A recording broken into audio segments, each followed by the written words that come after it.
श्री गुरु चरण कमलेभ्यो नमो नमः। बहुनाम जन्म नामन्ते ज्ञानवान प्रपद्यते वासुदेव सर्वमिति सा महात्मा सुदुर्लभा। आत्मदर्शन अमृतवाणी 1989। दो राहगीर चले जा रहे थे। एक सट्टा लॉटरी से धन कमाने, जबकि दूसरा सत्संग के लिए। एक में आशा निराशा के तूफान थे, जबकि दूसरे में आनंद उमंग रूपी तूफान। हाँ, ठीक ही तो है। जुआ सट्टा लॉटरी में सब मिट सकता है, पर सत्संग में तो आज की कमी दूर होकर सागर की गहराई तक पहुंचना होता है, जहां मोतियों रत्नों के भंडार भरे पड़े हैं। वाणी 1990। भगवान के साथ एक रूपता का संबंध स्थापित हो जाने के बाद उन्हीं की चाकरी नौकरी होती है। तब तो वहाँ से ऐसी पावती होती है जिसकी कोई गणना नहीं होती। वहाँ किसी भी तरह की हिंसा नहीं होती। हाँ, भगवान के राज्य में उन्हें ही ठगने की बात हो नहीं सकती, क्योंकि जिससे सब मिल रहा है, हो रहा है, उसके तो चरणों में ही पड़े रहने में भलाई है। फिर वहाँ हित अनहित नहीं दिखता।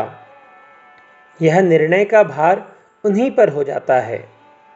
वाणी 1991।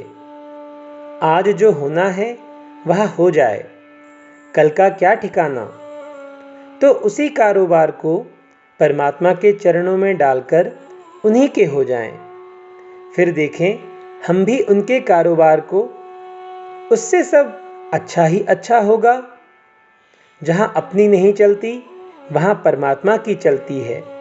और तब वहाँ चारों धामों, 18 पुराणों, चारों वेद, सह शास्त्रों का सुख एक साथ मिलता है। कुछ भी बाकी नहीं रहता। वाणी 1992। बहुत कोशिश प्रयास नहीं करना है, इस तरह भगवान की बदनामी होगी। बस एकदम निहारते रहना है। परमात्मा की ओर दृष्टि होने से संसार में भटका नहीं जा सकता। प्रहलाद विभीषण के सामने कितने प्रलोभन आए, पर वे विचलित नहीं हुए।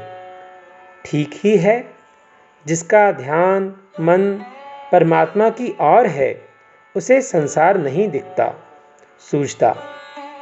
वाणी 1993।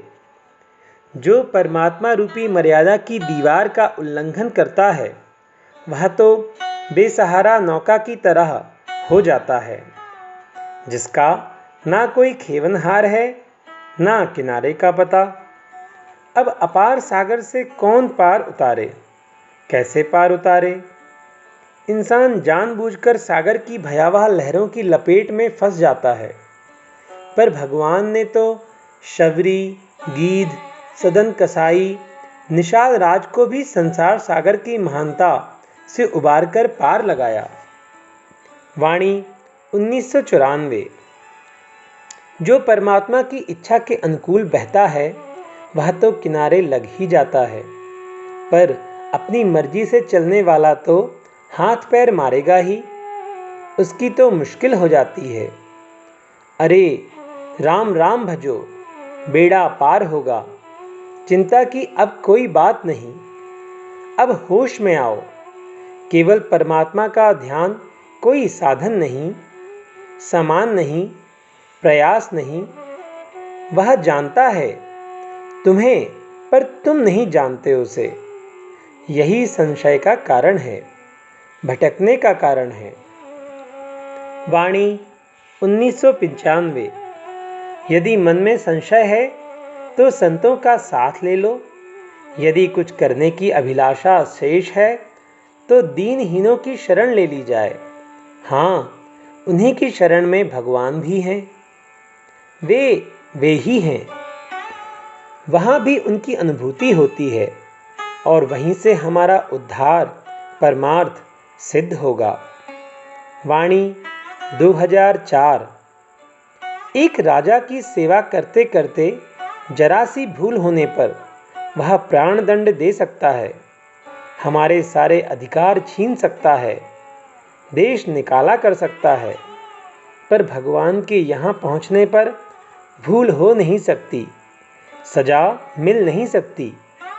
हाँ, भगवान का दुलार प्रेम जरूर मिलेगा हर क्षण, चाहे अच्छा बने चाहे ना बने। वहाँ सजा तो किसी को मिलती नहीं।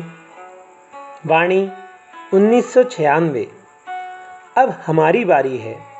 अभी तक तो संसार के थपेड़े खाते रहे, पर आज मिली है सच्ची सुधि। अब सारे संताप त्रास दूर होंगे।